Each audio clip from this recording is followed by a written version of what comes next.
The Awakening. Admiral Marcus had never seen High Counselor Bennett laugh so heartily in all his centuries of service to the Empire. The Grand Imperial Council Chamber, with its soaring crystal arches and ancient tapestries depicting 1,000 conquests, echoed with the sounds of derision. 12 of the most powerful beings in the galaxy, their ceremonial robes shimmering with embedded quantum crystals, found endless amusement in the report before them. Humans, Marcus spat the word like a bitter fruit. They've barely mastered basic spaceflight, and already they spread like a virus across their local sector. He gestured dismissively at the holographic display showing Earth and its 3 modest colony worlds. Counselor Reed stood alone at the chamber's center, his plain gray uniform a stark contrast to the opulence surrounding him. Unlike his colleagues, he saw no humor in the situation. "My lords, I implore you to consider the data. These humans have achieved in 3 centuries what took other species millennia. Their rate of technological advancement is unprecedented." High Counselor Bennett raised a hand, silencing the renewed laughter. "Counselor Reed, your dedication to thoroughness is commendable, if somewhat excessive in this case. The Empire has stood for 10,000 years. We have conquered or assimilated over 500 species. What possible threat could these primitives pose?" Reed activated a new hologram, this one showing human military exercises. "They're different, my lord. They prepare for war even in peacetime. Their entertainment, their culture, their very psychology is built around overcoming overwhelming odds. They don't just adapt to challenges, they actively seek them out." Admiral Marcus had heard enough. Rising to his full height, his massive frame casting a shadow across the chamber floor, he addressed Bennett directly. "My lord, permit me to demonstrate the Empire's power. 3 destroyers are all I need to remind these upstarts of their place in the cosmic order." The request sparked immediate interest among the council members. It had been decades since the Empire had needed to make an example of an emerging civilization. Some of the younger counselors had never witnessed such an event. Bennett studied Marcus thoughtfully. "Very well, Admiral. Take your destroyers. Nothing too extreme, destroy one of their colony worlds. That should bring them to the negotiating table quickly enough." Reed's protests were lost in the excited murmur that filled the chamber. As the council members filed out, already discussing which of their preferred observation vessels would provide the best view of the upcoming demonstration, Reed remained behind. He watched Marcus leave, the Admiral already issuing orders through his neural link to prepare his flagship. In the following days, Reed tried repeatedly to get the council to reconsider. His research had uncovered disturbing patterns in human behavior, their remarkable ability to unify in the face of external threats, their history of asymmetric warfare, their peculiar combination of pragmatic brutality and idealistic determination.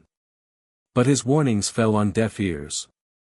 3 days later, Marcus's destroyers dropped out of hyperspace near the human colony of New Eden. The Admiral allowed himself a moment to appreciate the view, the modest orbital stations, the protective domes housing the colonists, the small defense platforms that humans laughably considered formidable. "Begin the demonstration," he ordered. The destroyers opened fire. Their energy weapons, refined over millennia of imperial technological development, cut through New Eden's defenses like paper. Orbital platforms exploded, raining debris onto the surface below. The protective domes cracked, exposing the colonists to the planet's thin atmosphere. Emergency broadcasts filled the Imperial communications channels as millions of humans fought for survival. But Marcus wasn't satisfied with one colony. In the span of 6 hours, his destroyers jumped from world to world, leaving destruction in their wake. 3 human colonies, representing decades of expansion and the homes of millions, reduced to ruins. The Admiral recorded a message and broadcast it toward Earth: submit to Imperial rule or face extinction. Then he waited, expecting an immediate surrender. 1 day passed, then another. A week went by with no response from Earth. No pleas for mercy, no diplomatic initiatives, no desperate attempts at negotiation. Nothing but silence. After 2 weeks, Marcus reported back to the council. The humans have gone silent, my lords. All communications with their surviving worlds have ceased. They're likely in shock, processing their defeat. Give them time, they'll submit. Only Counselor Reed noticed something odd in the final transmissions before the silence fell. Earth had broadcast a single message to its surviving colonies, just 5 words that made his blood run cold: remember. Prepare. Unite. Survive. Revenge. In the months that followed, the Empire's casual dismissal of humanity would prove to be its greatest mistake. As Imperial sensors reported decreasing activity in the Earth system, as human ships withdrew from their normal trade routes, as their colonies appeared to turn inward in defeat, something else was happening. Deep beneath the surface of Earth's moon, in vast chambers carved from the ancient rock, humanity was changing. The forges of war were being lit, but these were unlike anything the Empire had ever seen. The humans weren't just preparing for resistance, they were reimagining the very nature of warfare. Underground factories sprang up across Earth and its remaining territories, hidden from Imperial observation. Research facilities, previously dedicated to civilian projects, now focused entirely on military applications. But most importantly, humanity's greatest minds were free to explore concepts that the Empire, in its technological stagnation, had never considered. Phase shift technology, allowing matter to exist partially out of normal spacetime. Quantum stealth systems that didn't just hide ships but made them functionally non-existent to standard sensors. Weapons that didn't destroy matter but simply cancelled it from reality. The Empire had expected humanity to break. Instead, they had unknowingly created something unprecedented, an entire civilization transformed into an engine of war, driven by a single purpose: revenge. 5 years passed. To Imperial observers, Earth and its surviving colonies appeared to have retreated into isolation, their spirit broken by the demonstration of Imperial might. Beyond their sensor range, humanity prepared. They would only need one chance, one moment to show the Empire the true cost of their arrogance. That moment was approaching faster than anyone in the Imperial Council could have imagined. The silence of humanity was not the silence of defeat, it was the silence of a predator preparing to strike. In his private chambers, Reed studied the latest reports from the Earth sector. The energy readings were lower than ever, suggesting a civilization in decline. But something about the pattern nagged at him, a suspicion he couldn't shake. The humans weren't just being quiet, they were being too quiet. He composed a message to High Counselor Bennett, outlining his concerns. Before he could send it, his terminal chimed with a priority alert. A border patrol had gone missing near human space. Then another. And another. The silence was about to be broken, and the galaxy would never be the same. The Silent Forge. Commander Sarah Chin stood in the observation deck of Lunar Facility Zero, watching automated construction drones assemble the largest warship humanity had ever built. The vessel's quantum steel hull absorbed nearly all light, making it appear as a ship-shaped void against the facility's illumination. 5 years of preparation had transformed the moon's interior into humanity's primary shipyard, hidden from Imperial eyes. Status report on Project Nemesis, she commanded, her voice carrying the weight of someone who had lost everything on New Eden. Hull integrity at 98.9%, Commander, Lieutenant Rodriguez responded from his station. The phase shift drive core is stabilizing better than expected. We've solved the quantum tunneling issues that plagued the prototype. Chen nodded, her reflection in the reinforced glass overlaying the massive construction bay. The Empire had expected humanity to build conventional warships, to fight according to the rules of combat they'd established over millennia. Instead, humanity had gone in a completely different direction. The Nemesis-class vessels weren't just ships, they were holes in reality itself. Their phase shift drives allowed them to exist partially outside normal spacetime, making them virtually immune to conventional weapons. Their quantum-entangled communication systems couldn't be intercepted or jammed. But most importantly, they carried weapons that the Empire had never imagined possible. "Show me the latest weapons test," Chen ordered. A holographic display materialized, showing footage from an asteroid field testing ground. A small drone, barely larger than a shuttle, approached a test target, an asteroid roughly the size of an Imperial destroyer. The drone fired a single pulse of dark energy. The asteroid didn't explode, it simply ceased to exist, its matter scattered across multiple dimensions. "The reality cannons are exceeding all expectations," Rodriguez reported. "Imperial shields will be useless against them. They're still using standard energy barrier technology, they never conceived of weapons that could attack the fabric of spacetime itself." Chen allowed herself a small smile. "How many ships can we field?" "Production is ahead of schedule across all facilities. Luna Base has completed 30 Nemesis-class vessels. Mars shipyards report similar numbers for the stealth frigates. The Jupiter facilities have finished the first wave of carrier groups." A priority message flashed across Chen's neural interface. "Update from Earth Command," she announced. "Project Phoenix is complete. All civilian populations have been successfully relocated to the underground cities. Surface structures are now automated decoys only. It had been humanity's greatest engineering achievement, moving 10 billion people into vast underground complexes, safe from orbital bombardment. The Empire's observers saw only what they wanted to see: declining energy signatures, reduced activity, a civilization in retreat." "Commander," Rodriguez's voice carried an edge of excitement, "we're receiving confirmation from Deep Space Lab Alpha. The quantum targeting system is online. We can now track every Imperial ship, base, and facility in a 50 light-year radius." Chen walked to the main strategic display, where hundreds of red dots represented Imperial military assets. 5 years ago, such knowledge would have been useless against the Empire's overwhelming numbers. But humanity wasn't playing by their rules anymore. "Signal from Fleet Admiral Stone," Rodriguez reported. "Operation Righteous Dawn is approved.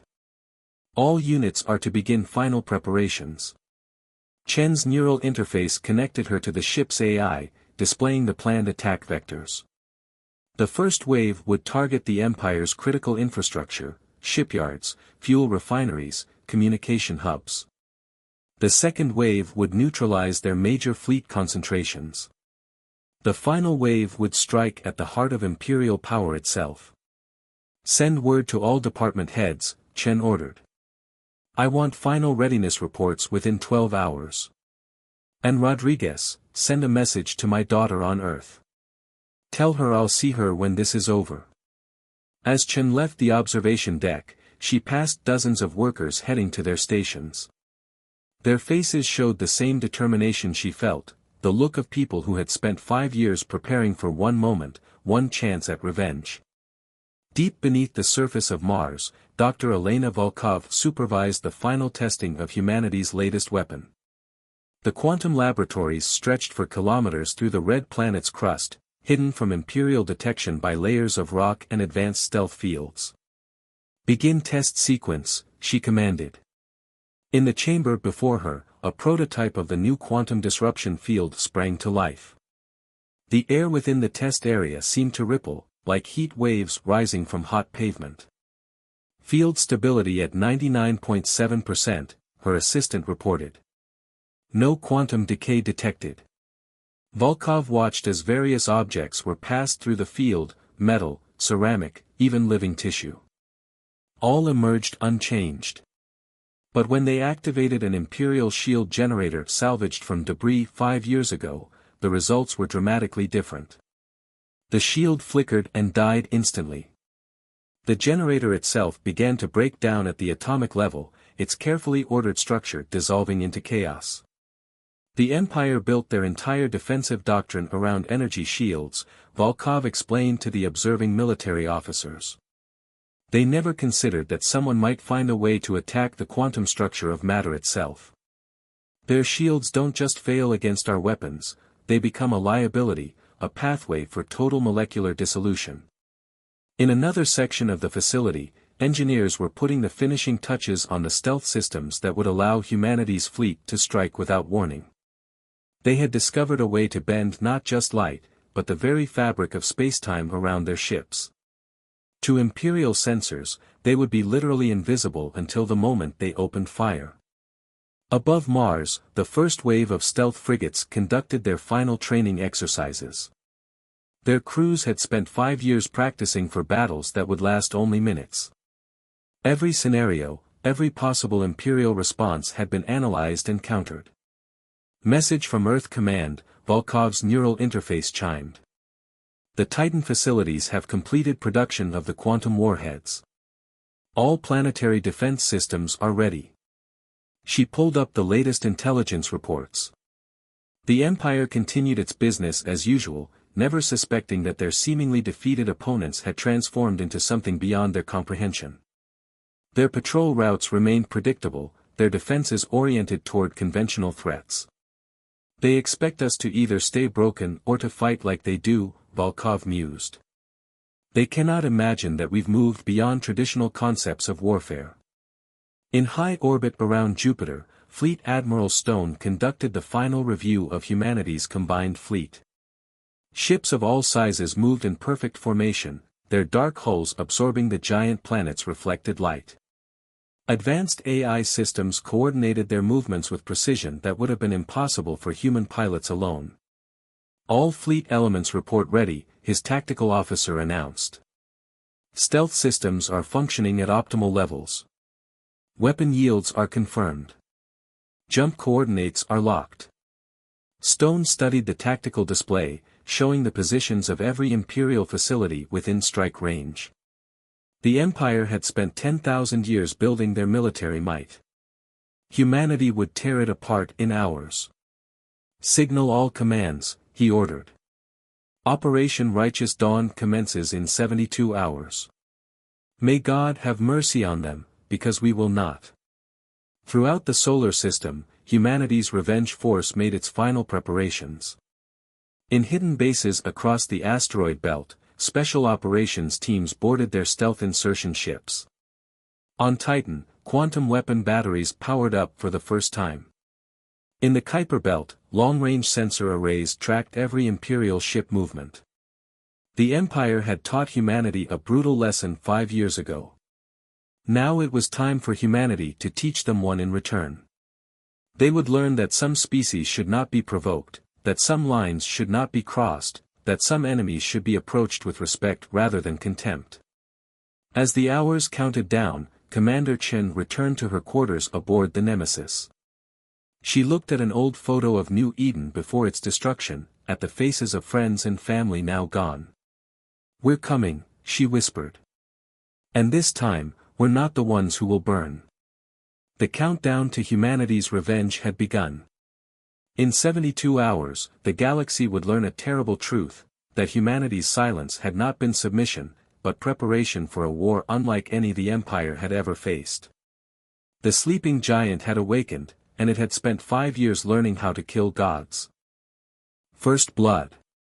The Imperial patrol ship, Glory of Dawn, never saw what hit it. One moment it was conducting its routine sweep of the border sectors, its crew confident in their technological superiority.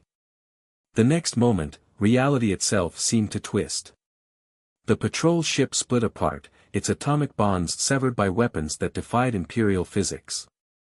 Captain Thomas watched from the bridge of the stealth destroyer, Vengeance, as the patrol ship's debris scattered into space.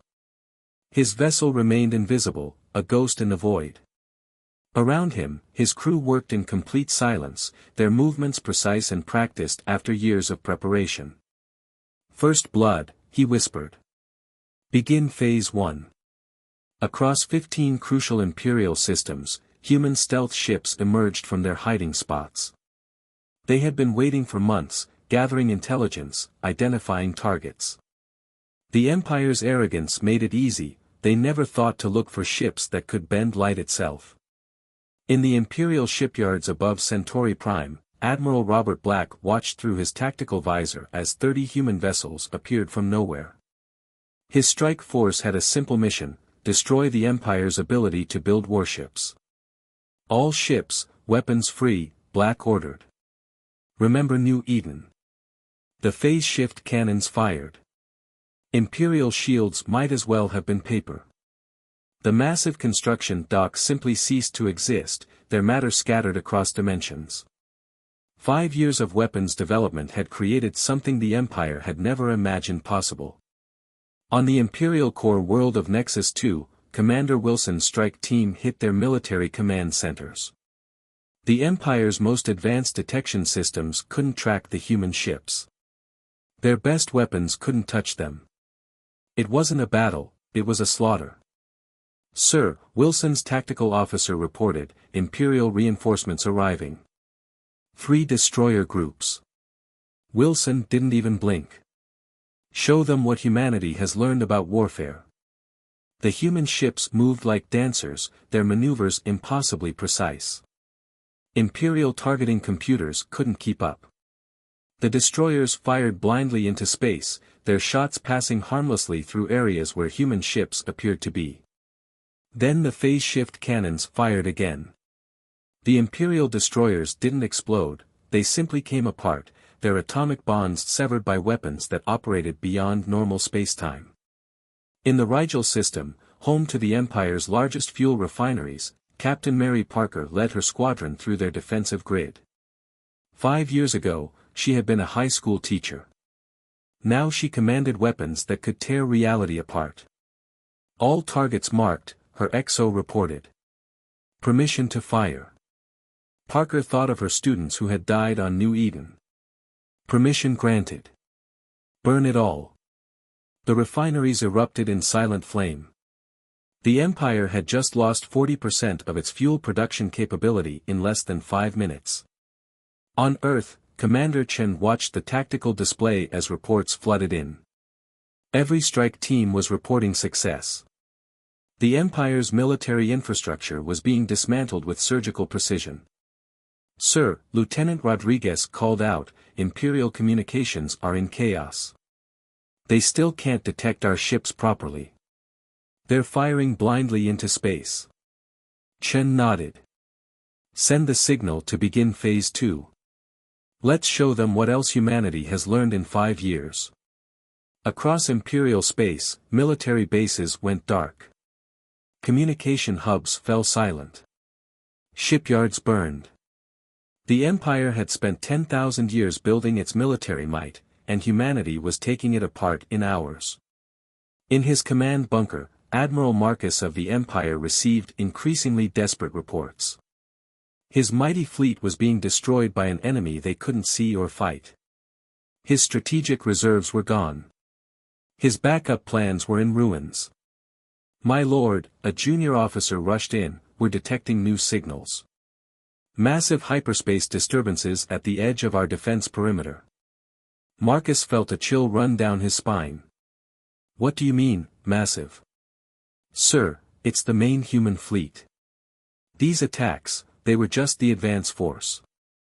The admiral slumped in his chair as reality hit him. They had thought humanity would break when they destroyed their colonies. Instead, they had created something unprecedented, an entire civilization transformed into a weapon of war. And now that weapon was aimed at the heart of the Empire.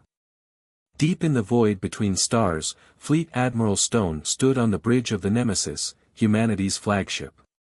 Around him, thousands of warships moved in perfect formation, their dark hulls absorbing all light. Each vessel carried weapons that could unmake reality itself.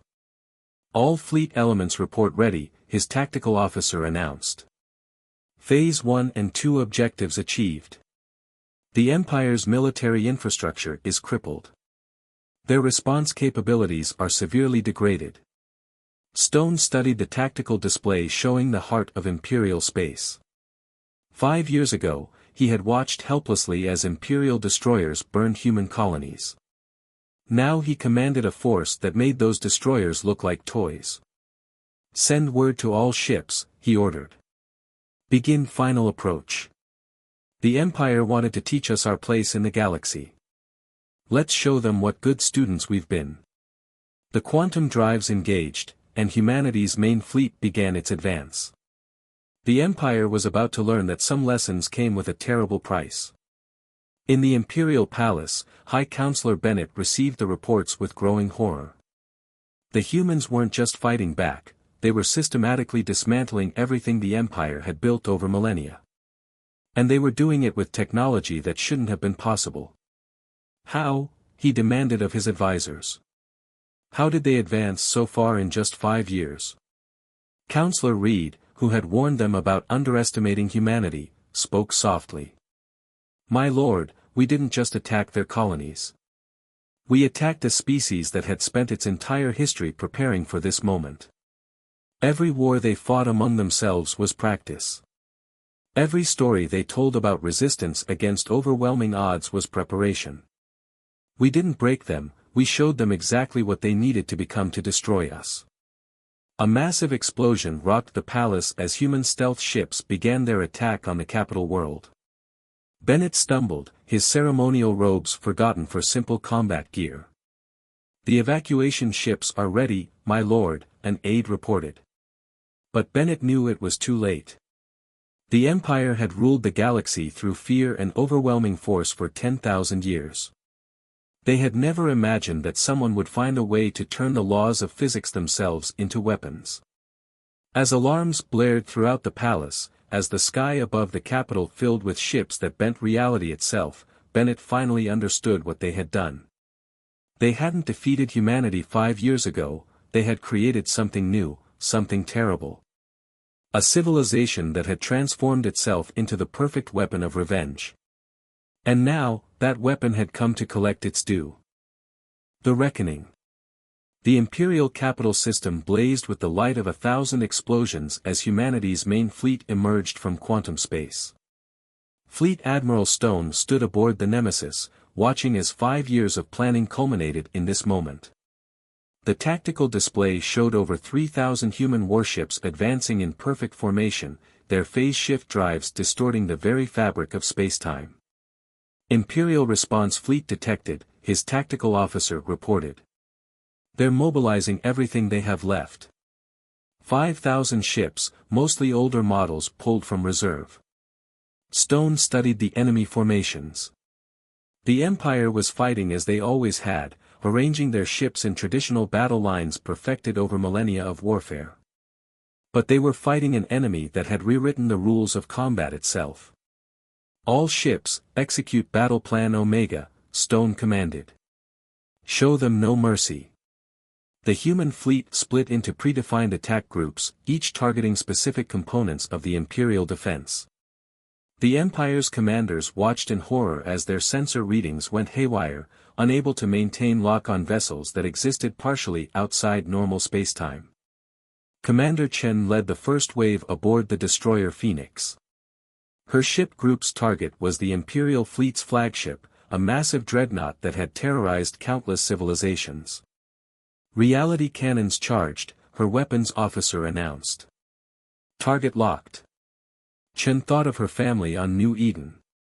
Fire. The dreadnought's shields flared brilliantly as they attempted to stop weapons that ignored the conventional laws of physics. For a brief moment, the massive vessel seemed to stretch and distort, its matter existing in multiple dimensions simultaneously. Then it simply vanished, scattered across reality itself. Imperial commanders watched in despair as their most powerful weapons proved useless against the human onslaught. Phase shift drives allowed human ships to partially exist in other dimensions, making them virtually impossible to hit. Quantum-entangled communications couldn't be jammed or intercepted. And their weapons violated the very laws of nature. My lord, an Imperial admiral reported to the High Council, we've lost contact with the Third Fleet. The Fourth and Fifth are reporting massive casualties. These humans, they're not fighting a battle, they're conducting an extermination. In the Imperial Palace, High Counselor Bennett watched his empire crumble. The mighty fleets that had kept 500 species in submission were being systematically erased from existence.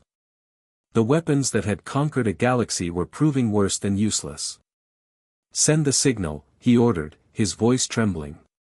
All ships are to protect the evacuation corridors. We must save what we can. But humanity had planned for this too. Stealth frigates appeared in the designated evacuation zones, their reality cannons primed. The Empire would not be allowed to escape the reckoning they had brought upon themselves.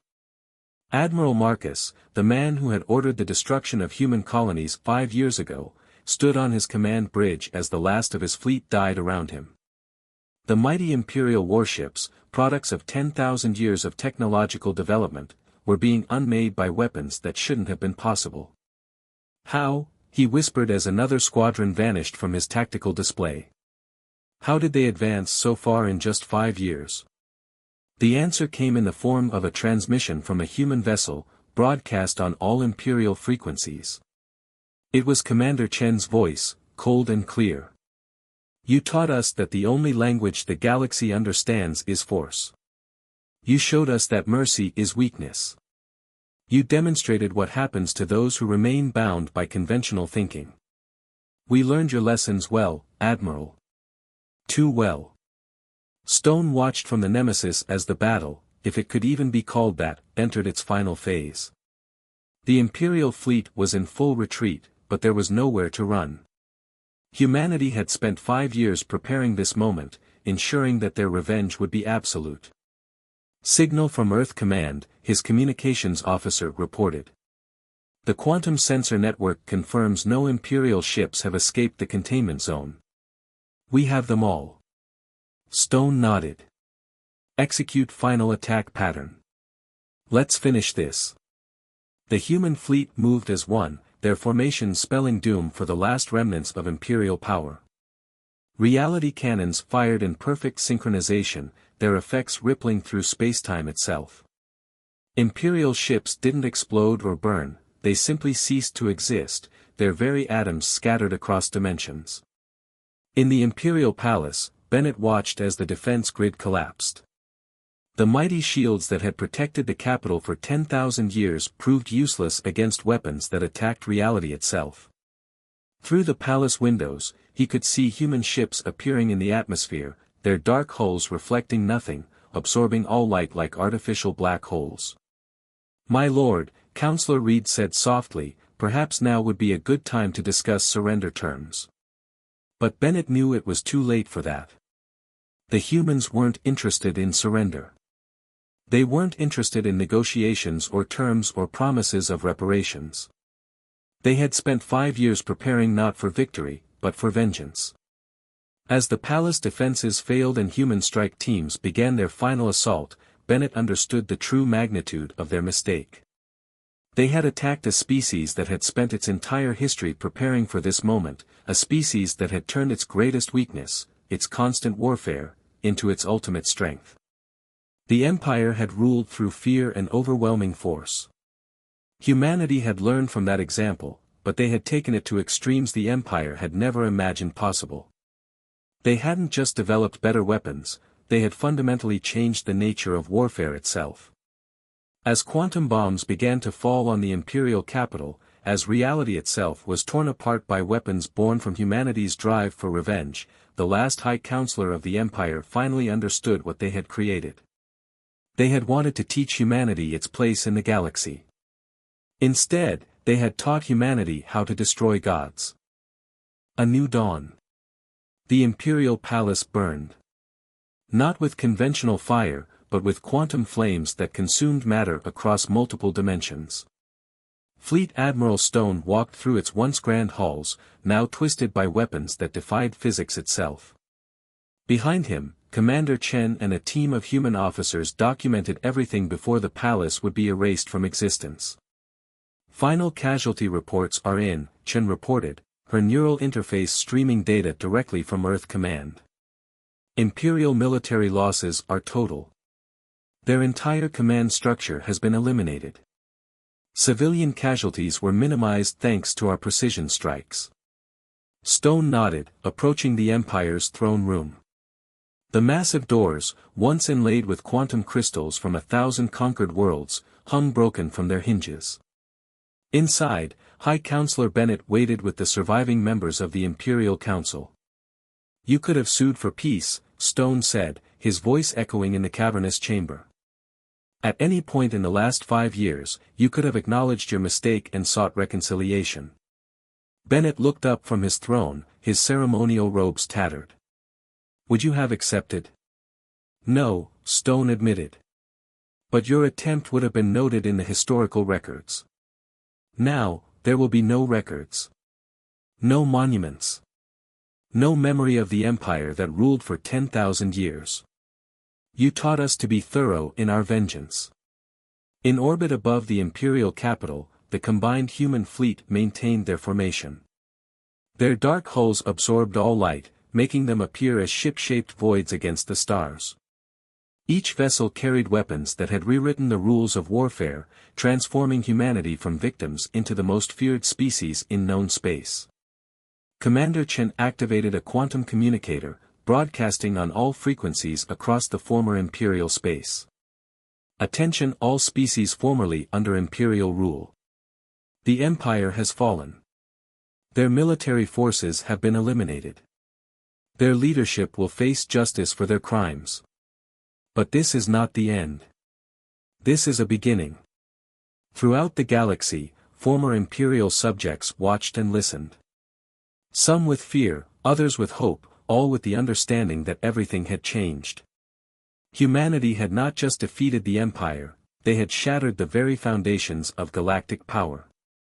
We do not seek to replace one empire with another, Chen continued. We have seen where that path leads. Instead, we offer a choice. Join us in building something new, or remain independent. But know this, the age of conquest is over. The time of empires has passed. In the following weeks, as news of the empire's fall spread across the galaxy, humanity began the process of dismantling 10,000 years of imperial rule. But they did so with a precision that surprised many.